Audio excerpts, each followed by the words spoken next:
Utsman bin Affan adalah salah satu sahabat Nabi Muhammad SAW yang paling terkemuka dan dihormati, serta merupakan khalifah ketiga dalam sejarah Islam.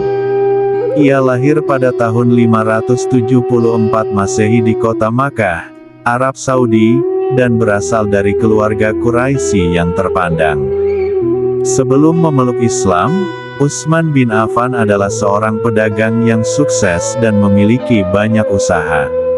Setelah memeluk Islam, ia menjadi salah satu pengikut setia Nabi Muhammad SAW dan memainkan peran penting dalam menyebarkan ajaran Islam.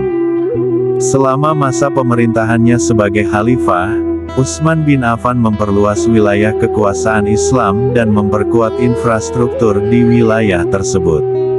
Ia juga menyumbangkan harta pribadinya untuk kepentingan umat Islam, seperti membiayai pembangunan Masjid Nabawi di Madinah. Namun, kepemimpinan Utsman bin Affan juga diwarnai dengan konflik dan ketegangan politik. Beberapa kebijakan yang diambilnya menjadi kontroversial dan mendapat kritik dari sebagian besar umat Islam.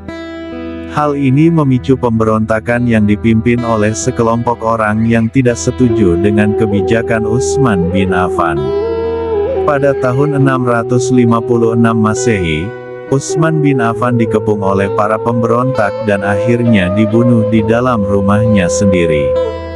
Walaupun demikian, Utsman bin Affan tetap dihormati dan dianggap sebagai salah satu sahabat Nabi Muhammad SAW yang paling terkemuka dan berjasa dalam menyebarkan agama Islam.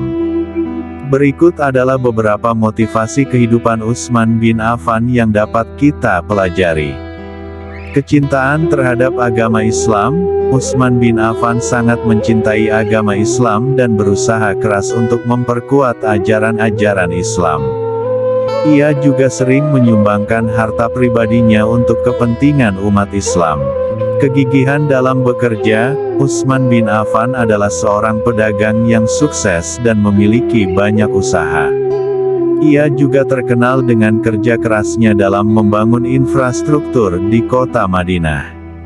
Kepemimpinan yang baik. Utsman bin Affan adalah seorang pemimpin yang adil dan bijaksana. Ia selalu mendengarkan masukan dari orang lain dan memutuskan kebijakan yang terbaik untuk umat Islam. Kerendahan hati. Utsman bin Affan selalu bersikap rendah hati dan tidak sombong, meskipun ia adalah salah satu sahabat Nabi yang paling terkemuka. Ia juga selalu bersikap ramah dan sopan terhadap orang lain. Keteguhan dalam iman. Utsman bin Affan memiliki keteguhan dalam iman yang sangat kuat. Ia tidak pernah goyah dalam mempertahankan ajaran Islam, meskipun ia pernah mengalami tekanan dan ancaman dari orang-orang yang tidak setuju dengan kebijakannya. Dari motivasi kehidupan Utsman bin Affan, kita dapat belajar untuk mencintai agama Islam, bekerja keras, menjadi pemimpin yang adil, bersikap rendah hati, dan memiliki keteguhan dalam iman. Semoga kita bisa mengambil pelajaran dari kehidupan beliau dan menjadi muslim yang lebih baik.